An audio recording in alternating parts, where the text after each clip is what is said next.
Thank you all. It's great to see everybody. And I don't get to say this very, but live from New York. That's where I am. I'm coming to you from New York City. The lovely sunset behind me was actually taken from my office. That's a picture I took a couple of years ago from my office at NYU. It's not quite so beautiful out there today, and but I'm still happy to be a proud New Yorker and really glad to be here with all of you today. We have a phenomenal panel of speakers, and rather than me read you their bios, I'm going to kind of go down the list and let my guests spend a minute or two telling you about themselves, and then we'll dig right into it. So Ian, I see you up there in my corner. Why don't you dive in first? Ian Temple. Hi, I'm Ian Temple. Can you hear me? It's working. Excellent. So I'm Ian Temple. I'm the founder of Soundfly. We are an online music school doing some stuff a little bit differently. We have a ton of video and tutorial courses and stuff like that, but we also connect people for in-depth one-on-one mentorship sessions. And so that's really where my passion lies, is in connecting people via online tools for deeper learning experiences. That's what I'm here for. Well, you know that Brian Wilson's album, I Just Wasn't Made for These Times. I think you were made for these times. So True. Welcome. Okay, Robin, I see you. Tell us about yourself. Yes, hi. My name is Robin Rumors. I'm a mixing and mastering engineer. Recently moved from Europe to Miami. I'm also a software developer. I have a software company called Leapwing Audio, where we develop software for mixing and mastering. And besides that, I'm also director of education for Abbey Road Institute here in Miami, which we just launched. And yeah, that's it in a nutshell. Okay, and we have the fabulous music educator, Mickey Smith, Jr. Hi, Mickey. You have to unmute yourself. Let's see. Oh. It should. There you are. Okay. All right. I don't know what I did. Can you hear me now? Yes, we can. Fantastic. Fantastic. Well, thanks again for having me. Again, the name is Mickey Smith Jr. And it's been quite a busy season despite the COVID rest. I'm currently serving as music educator, band director at Maplewood Middle School, which is in Southwest Louisiana. Recently was awarded the Music Education Award by the Grammys. Incredibly grateful for that wonderful experience. And in addition to that, I've recently been named an ambassador by First Lady Donna Bell Edwards for her Teach Music, Art, and Movement initiative. They call it Teach Ma'am. And I also serve as the president for Music Makers Too, which is a nonprofit that encourages our local community here to dust off and donate instruments. And then we take those instruments and put them in the hands of deserving young people. And when I'm not doing all that, as well as being a freelance musician, saxophonist, I also serve the needs of educators with a program I started called Sound 180, where we basically give teachers the empowerment, the resources, the tools, the techniques they need to teach in a way where they create a sound 180 days of classroom instruction in harmony. So it's a pleasure to be here. I'm excited about the potential that's coming with this new opportunity. And that's how I view this, as an opportunity to just change the paradigm of education, specifically music education. So thank y'all again. That's great. And I'm going to take the liberty of pointing out that Mickey is being unduly humble here. As Melissa said, I serve on the Board of Governors for the Recording Academy here in New York, and I see some of my other Recording Academy colleagues, Maureen Droney, who heads the P&E wing, and Reed Wick from New Orleans. And as they will attest, the competition for the Music Educator Award is fierce and huge. There are hundreds, if not thousands, of nominations that are submitted every year, and the process goes over the course of months, where we have an unbelievable array of music educators. So to finally arrive at one is no small feat. So the fact that Mickey won that award really says a lot about you. So congratulations. So Thank you. more, Sean, where are you? Yes, indeed. Here I am. There So- you are. Sean R. Dwam, a two-time Grammy-nominated artist, also serving on the Memphis chapter board, ending up my second term. I'm a Creole rock and soul artist, created my new genre so that I could express my musicality on a bigger scale. Want to get people involved in my music, my heritage music, which is Zydeco and Creole music, but I want to make it accessible to all people. I also do communications facilitation, and I also coach people. And I'm just, learning this whole streaming environment, because I do realize that whenever we get back to the new normal, everyone who has a good grasp, a firm grasp of how to make money in this landscape will have that stream, because this stream is not going to go away.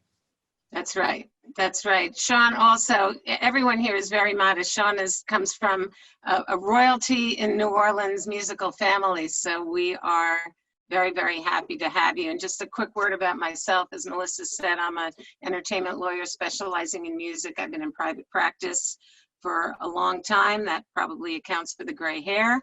I also have the honor of teaching in the music business program at New York University here in New York. And I started out as a musician myself. I sing and write and play percussion. I tour pretty regularly with my clients, the Four Tops, on percussion, and I often refer to that as the ultimate attorney-client privilege. So whatever I do in music, whether as an attorney or an educator, it all stems from my passion for music and my belief that music makes the world better. And I've seen a lot of conversation online in the past couple of months of the pandemic, where people are reaching out to various sources, whether it's Spotify or Apple Music or Netflix. The arts are one of the main tools that people both within and beyond our community are using to get through. There's some meme going around saying, oh, you want to decrease funding to the arts?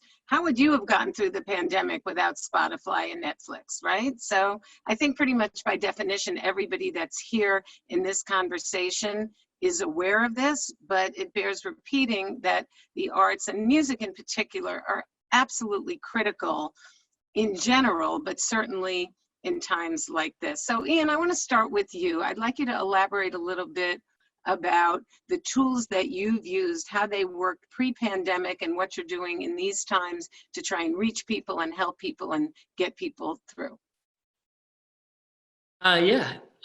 So the whole idea and concept behind what we're doing with Soundfly is that a lot of people, when kind of online courses took off 10 years ago or whatever, massive open online courses, everyone thought it would be the savior of education as we know it, and blah, blah, blah. Anyone can just take a Harvard course online forever. And education's fixed. And we all know that that's just not the case. That's not the way it works. And so a lot of what we're out to do with Soundfly is about kind of taking that next step and saying, so now there's a lot of content available. Now you can learn stuff from anyone, anywhere. But how do we do more with that?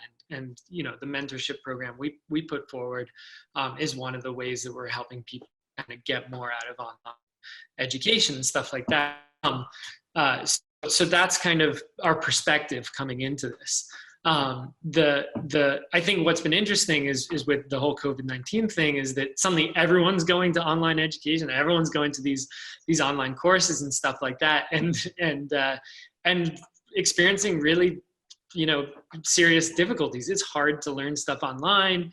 It's hard, especially for kind of elementary school, middle school stuff. I have small kids myself, and they're doing like Zoom calls with their preschool classes, and it's just like, this is, and teachers are not necessarily, are doing heroic stuff. And I've seen some really amazing resource sharing among teachers around how to use online tools better. But it's funny how often teachers just get dropped in and it's like, oh, here, use this online tool. And it's like, well, how? What does that mean? Like, I don't know. Like, sure, I can assign it to my kids, but they don't actually watch it. They don't actually get anything from it. So I think we're seeing a lot of online content being digested right now. Obviously, like our traffic is way up, our everything, our video views are way up, et cetera, et cetera. I think a lot of take education really seriously and are trying to actually make improvements are also struggling with how do we use these tools effectively, and that's one of the things that I'm really curious about and interested in supporting if we can. Great, great. How about you, Mickey? I know you're a hands-on teacher as well as this greater role that you've taken on within the Recording Academy and the other projects you're involved with. Tell us a little bit more about what your world looked like before everything turned upside down and how you've been adapting and what you think would be useful tools going forward. Sure. Thank you, Judy. Before the COVID, I believe that modern day teaching was relationship-based teaching. I believe that wholeheartedly, in the essence that kids don't really care how much you know until they know first that you care. And so much of what drives my classroom is those relationships that are developed and that are furthered through things like music. Music is just the vehicle. I hate that this school year ended because on the last day of school, I tell my 8th graders, the joke was on you. And they kind of look at me kind of funny, and I explain to them, it was never about music. Because as an educator, if I'm teaching so heartedly just to create future musicians, I'm going to be the most depressed guy in the world because the numbers just don't add up. All of these kids I'm going to teach are not going to go on to be professional musicians, more than likely. No more than that coach that coaches the football team can expect all of his players to go to the NFL. But if I can teach some life lessons, if I can give you an appreciation for the art form, if I can give you a window into who you are, into yourself, then we've done something powerful. And that, I believe that's the thing that has gotten people through this pandemic, because music is a mirror. It's a window into something greater that we can't always communicate, that we can't always understand or appreciate until we experience it itself. I call music the essential element. So now that we're on the other side of this COVID crisis, to take a word from Ian, I see music, I see technology in particular as a tool, as a resource. And I think far too many times we put the cart in front of the horse. I don't see the technology as being a replacement of teachers, as some people may fear with these courses and different things. But I see it serving as a powerful extension of that relationship that I spoke about earlier. So what I'm striving to do now in this season is I'm having opportunities. Amazingly, I think I've been more busy being off work than I have been at work, because now I have opportunities to go into music education courses and classes at universities, to speak to school districts. And my mission now is to change the lives of teachers and students everywhere by showing them that what you do is an art form. Teaching is an art form. Teaching, much like music, creates what I call a sound. And your sound when you teach is your passion, it's your purpose, it's your unique personal significance. And when we can tap into that, then I can put a video on and it gets 1,000 views, because it's not about the video, it's not about the subject matter. It's about that person that's showing that young person that they matter. So when we can do this beautiful blending of the person and the tools, as we talked about before, I think we create a highly effective platform that's going to have just unprecedented, unexpected and unprecedented outcomes in the future. It's just a matter of navigating it in these next few weeks, months, and even years to make the most out of this thing. Right, that's great, thank you. Robin, as an engineer and a producer and someone who's been working with technology for as long as you have, I know that even before we entered these strange times, I think there should be a new drinking game. Drink every time you hear the words uncharted territory, challenging times. So you can all choose a beverage of your choice. So Robin, how do you see the technical world adapting? I know there's a lot that has happened technologically even before coronavirus. So I'm curious to your perspective as to where we are now, and more importantly, where are we when we look ahead? I think from a technological point of view, I think one of the obstacles I'm seeing at the moment is the quality of audio versus latency, and like, for example, having a Zoom call with multiple people being on Wi-Fi, keeping that engagement, like the higher quality audio you can have and the way you can communicate, the more you're going to keep people engaged. So I definitely see, like, we've been doing streaming like recently to like a group of like 300-400 people, and it's been amazing. But trying to especially cater to a bigger group and trying to get people engaged is definitely a struggle for the technology field, because we're trying to do a lot of things, but we are limited by what we can currently do.